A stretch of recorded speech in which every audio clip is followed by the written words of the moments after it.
દોસ્તો આજે સરસ મજાના શક્કરપારા બનાવશે. કોણ બનાવશે? દેરાણી જેઠાણી.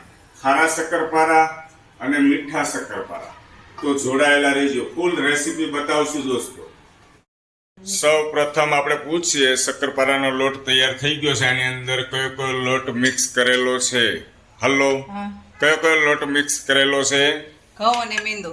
ઘઉં અને મેંદો 50-50% લેવાનો રહેશે. અને એની અંદર બીજું શું એડ કરેલું છે? Butter cheese. બટર ચીઝ હા, અને એડ કરેલું છે. ખારા ખાવો હોય તો નમકનો ઉપયોગ કરવાનો, અને ગળા કરવા હોય તો સાકરનો ઉપયોગ કરેલો છે. ઓકે, સરસ મજાના એક સાઈડ બનાવતા જાય છે અને નાનું નાનું કટિંગ થતું જાય છે અને તળાતા પણ જાય છે જોડે જોડે. દોસ્તો સરસ મજાનું નાના નાના પીસ થયા છે. એકદમ રેડીમેડ માર્કેટમાંથી લાવીએ ટાઈપના શક્કરપારા બને છે. ખૂબ સરસ. આ સાઈડ ચાલુ છે કામ કટિંગ કરવાનું, દેરાણીને વણવાનું કામકાજ ચાલુ છે. શક્કરપારા એકદમ ફૂલે છે હો, મસ્ત. થોડા છે ને કડકડિયા કરવાના છે. કેવા? કડકડ થાય એવા. ચાલો ગોગડીઓ પેલા ટેસ્ટ કરે છે શક્કરપારા. કેવા છે બેટા?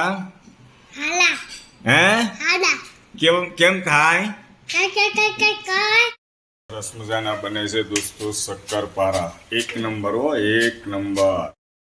વાહ, સરસ મજાના શક્કરપારા દેરાણી જેઠાણીએ તૈયાર કર્યા છે દોસ્તો. મારા હાથમાં છે ડીશ, તમે જોઈ શકો છો.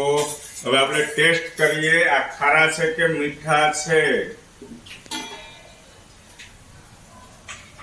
આ મીઠા શક્કરપારા છે. ખારા ક્યાં છે?